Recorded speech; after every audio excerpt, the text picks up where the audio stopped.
YMO の最高傑作というと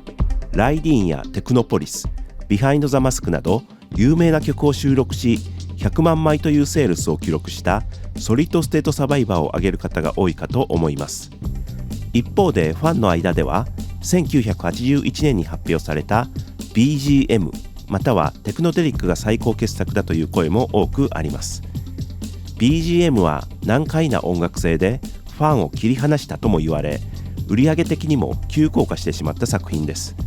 またこの時期はメンバー間、特に細野晴臣さんと坂本龍一さんの間に軋轢があったとも言われています。そんなアルバムがそれほどまで評価されていることを知らないっていう人も多くいるかもしれませんね。今回はこの BGM が作られた過程を中心に話してみたいと思います。前回の動画で1979年の終わり頃から1980年にかけて YMO が大ブレイクした話をしました。そして急激に売れたこと、過密なスケジュールなどからメンバーはかなりのストレスを抱えるようになります。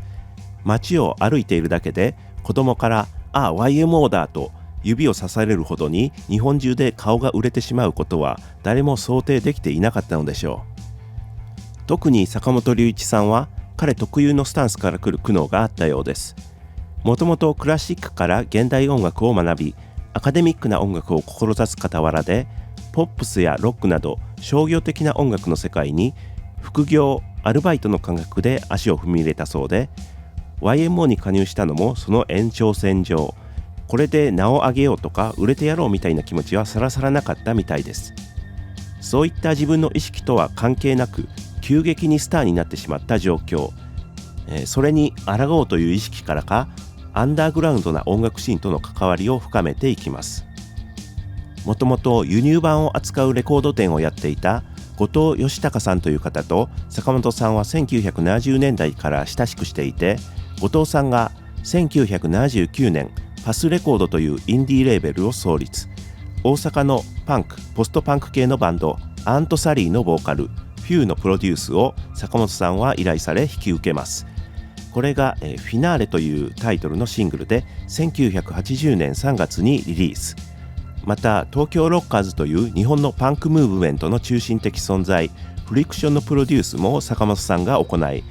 1980年4月にパスレコードからアルバムがリリースされています。また群青がクレヨンのミニアルバムでダブミックスをしたり、フューのライブでは後藤さんと共にバックを務めたりもしています。そういったアンダーグラウンドでの活動の一方で YMO のブームっていうのは過熱していきます。その中には坂本さんも知らぬ間に進められていくようなプロジェクトもあり、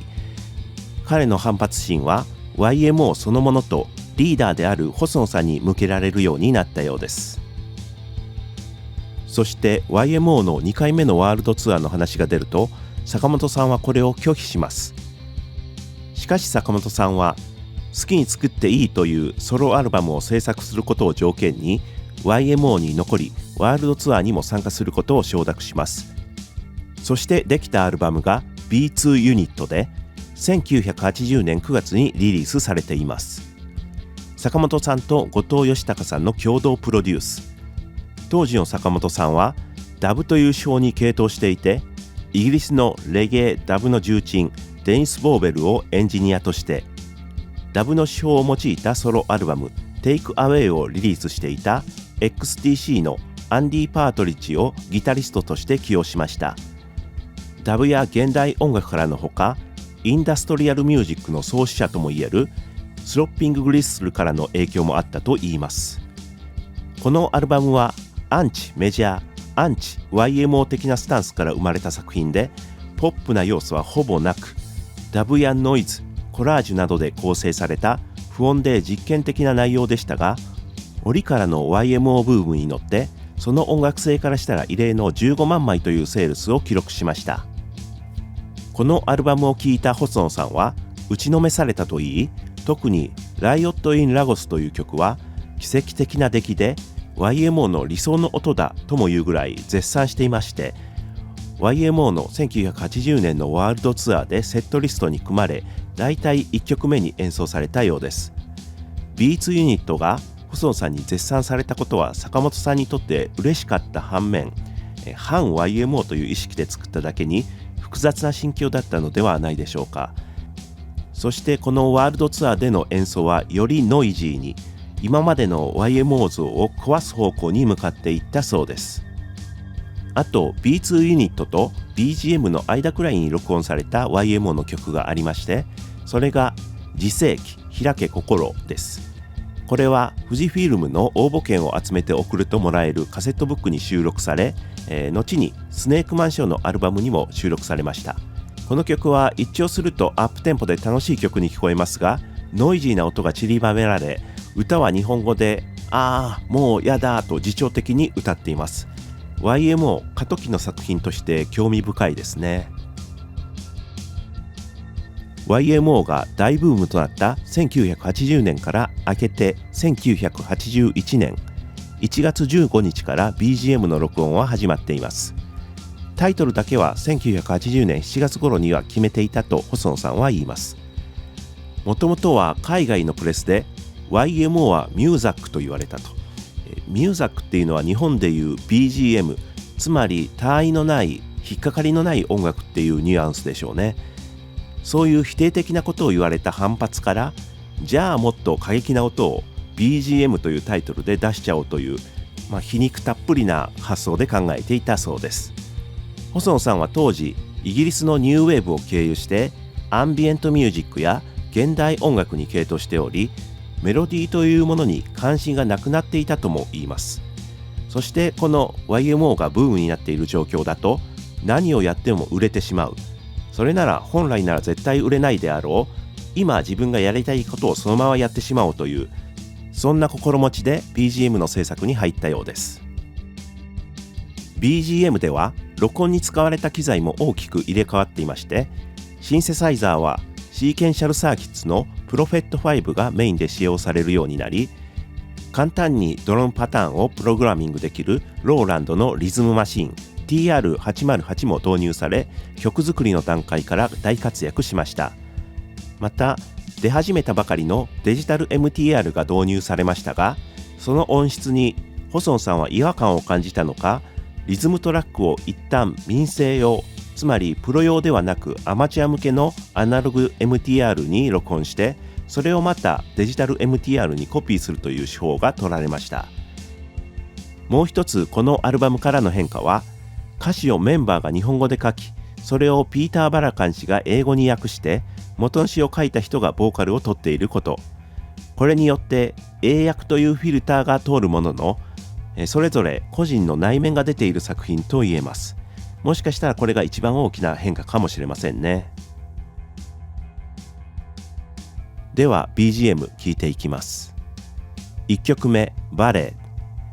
エ。幸宏さんの曲で、歌詞はアールデコの画家タマラ・ド・レンピッカのことを歌っています。音数は少なくミニマルな構成です。深くモジュレーションのかかったピアノ、そして独自のスタイルを確立した幸宏さんのボーカルによってほの暗く短美な世界に引き込まれるようです。2曲目音楽の計画。坂本さんの曲で音楽家としての自問自答のような歌詞、和訳を見るとかなり尖った内容で、当時の彼の穏やかではない精神状態が感じられます。そしてそれに呼応するような激しく歪んだシンセの音色、そういった音は前年のワールドツアーから使っていたようで、ある意味彼の激しい面、ロックな面が現れた曲だと思います。3曲目ラップ現象。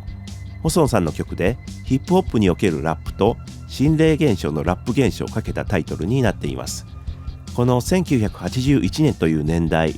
日本でヒップホップ、ラップはほとんど知られていないジャンルでした。それをここで取り上げているのはすごく先進的なんですけど、いわばダジャレなわけで、これを理解できるリスナーは当時どれだけいたんでしょうね。自分はちょっとふざけた感じの面白い曲だなと思っていました。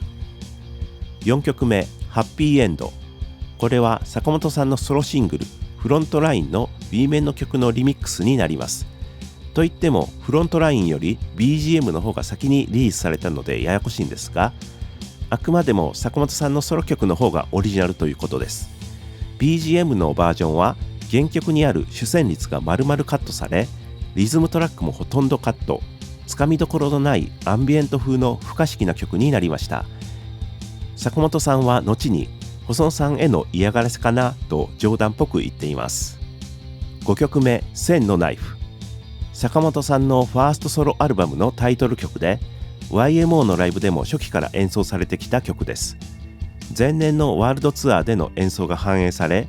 ノイジーなシンセの音が前面に出ています。シンセのソロがめちゃめちゃかっこいいんですよね。坂本さんは BGM で純粋な新曲は音楽の計画しか提供できず、他はソロ曲のリミックスとこの千のナイフのセルフカバーを提供するにとどまりましたが、この千のナイフのリメイクは出色の出来だと思います。6曲目、Q。細野さんと幸宏さんの共作ですが、坂本さんがレコーディングの日をボイコットしたため2人で作り上げました。この曲はウルトラボックスのパッショネイトリプレイという曲によく似ていることが知られていて、そのことは細野さん、幸宏さんともにオマージュがあることを認めています。実際にそのサウンド、アレンジはよく似ていますが、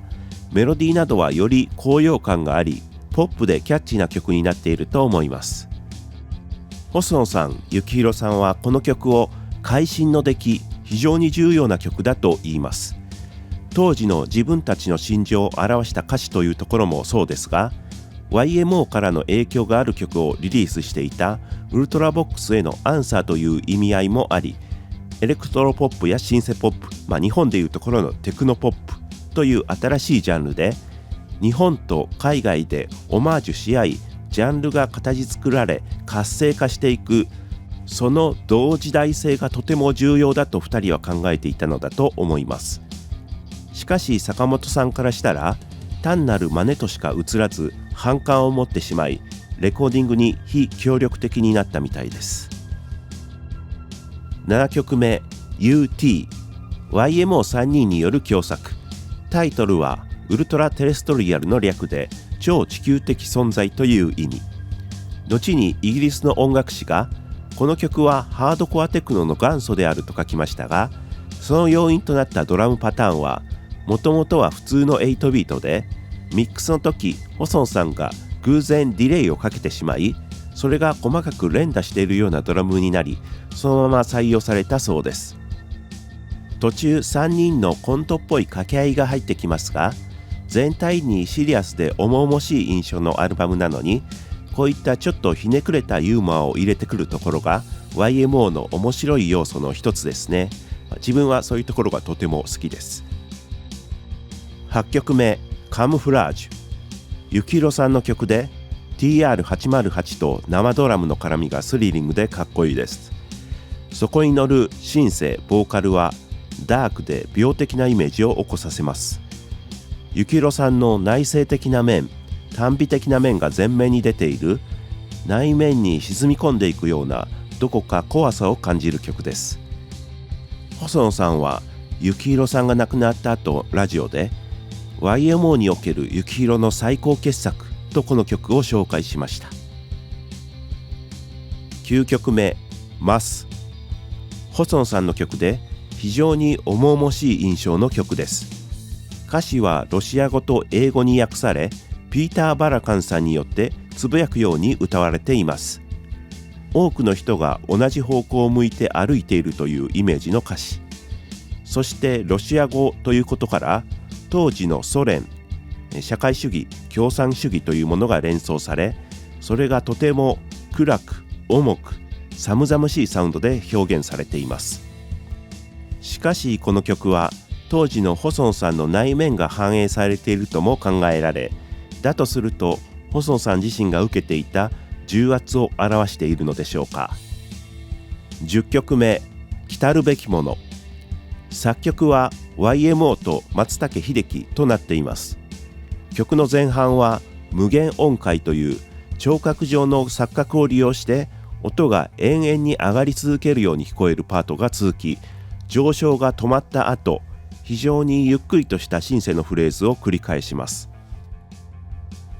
無限音階の部分は松武さんが EMU のモジュラーシステムを使い、遊びでその音を出してみていたところ、細野さんからそれで一曲作りたいと言われ制作されました。細野さんは当初上昇音のみで曲を終わらせるつもりでしたが、あまりにも息苦しく感じたので後半のパートを追加したそうです。後半パートの一フレーズの余韻は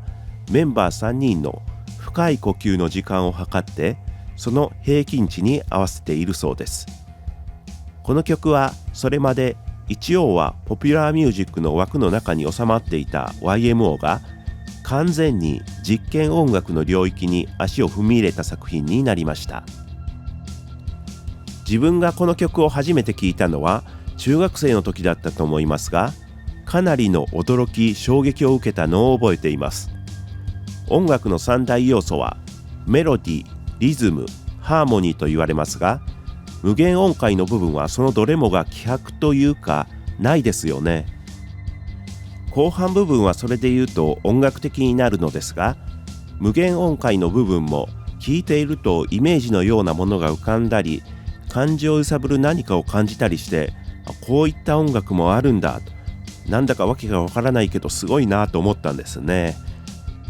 まだ中学生で知識もなく頭も柔らかかったからでしょうか、自然と音楽として好きになりました。上昇していってそれが止まって穏やかなシンセのフレーズが現れる瞬間とか、なんかすごく感動したのを覚えています。 YMO で一番好きな曲と聞かれてこの来たるべきものと答えることはないんですけど、もしかしたら一番衝撃を受けた、無意識な部分で影響を受けたのはこの曲かもしれません。 BGM は発売前の予約が25万枚あったそうですが、累計の販売枚数は27万5000枚と伸び悩みます。ソリッドステートサバイバーの100万枚の3分の1以下で、それを考えると当時の一般のリスナーにはほとんど受け入れられなかったと言えます。しかし細野さん、幸宏さんはその出来に満足したようで、後々まで YMO で一番好きなアルバムだと言っています。細野さんは YMO を始めるとき本心では、日本で何十万何百万という一般人に理解されるのは難しいが、世界中の何万かの音楽好きに自分たちの音楽が届くならそれで成功なんじゃないかと考えていたそうで、この BGM でその手応えを感じたということなのかなと思います。一方で坂本さんは決して嫌いな作品ではないとしながらも BGM に対してあまり肯定的な感想は言っていないようです。 B2 ユニットで個人的趣向、実験性を突き詰めた後、 YMO でまた同じようなことをやろうとすることへの反発、 B2 ユニットの延長線上に BGM はあると感じていたようで、だから坂本さんは自分の領分である実験的現代音楽的な要素を YMO に侵食され持っていかれるという意識から反発心を強めていったのでしょう。また細野さんはこの時期呪術的なことをやりたいと言っていたり、精神世界への関心を深めていった時期で、それに対して坂本さんは神秘主義的宗教的なことを持ち込むのは抵抗感があったとも言っています。そういったことが重なっての圧力といっても実際に口論になったとかではなく、意思の疎通が難しい状態になっていたということみたいですけど、そういった圧力というかすれ違いは明快な解決はないままなんとなく続いていたみたいですが、2000年代以降はたびたび3人で共演して過去のことも笑って話しているのを聞くことができて、年齢を重ね良い関係になれたんだなと感じられました。自分としてもそれはとても嬉しいことでしたね。この BGM の時期のことを坂本さんは後にリーダーで年長者でもある細野さんに対しての反抗期のようなものだったと回想しています。 YMO の次のアルバムテクノデリックの制作は BGM がリリースされた1981年3月21日から始まっていますが、それは断続的に81年10月まで続きます。その間に坂本さんは NHK-FM のラジオ番組サウンドストリートの放送が開始されたり、韓国への取材旅行、ソロアルバム左腕の夢の制作、幸宏さんはソロアルバムニューロマンティックをロンドンで録音、細野さんは作編曲したイモキントリオのシングルハイスクールラーバイが大ヒット。その他それぞれがプロデュースや楽曲提供などで多忙なスケジュールでした。そんな中、坂本さんは韓国へ行ったあたりから心身ともにリフレッシュできたようで、テクノデリックではその持ち味を十分に発揮しています。売り上げはさらに下がってしまいましたが、BGM は細野高橋色が強く、テクノデリックは坂本色が強い。どちらも一部のファンの間では最高傑作の呼び名の高いアルバムです。当時ストリートステートサバイバー的なものを期待していた人たちからは不評でしたが、年々その先進性とメンバーの内面が表されたような内容が見直され再評価されていきました。またリアルタイムでも小中学生のファンには素直に受け入れられたという話もあります。はい、もともとはテクノデリックまでこの動画でやるつもりだったんですけど、年末の忙しさとちょっと風邪をひいてしまったこともあって作業を中断していました。年内にもう一本動画上げたかったので、今回は BGM 編ということで取り急ぎまとめてみました。テクノデリック以降も来年やりますんで、気に入っていただけましたらチャンネル登録などしてもらえたらとても嬉しいです。では今年2023年藤井の音楽語り見ていただいた方、本当にありがとうございました。来年もよろしくお願いします。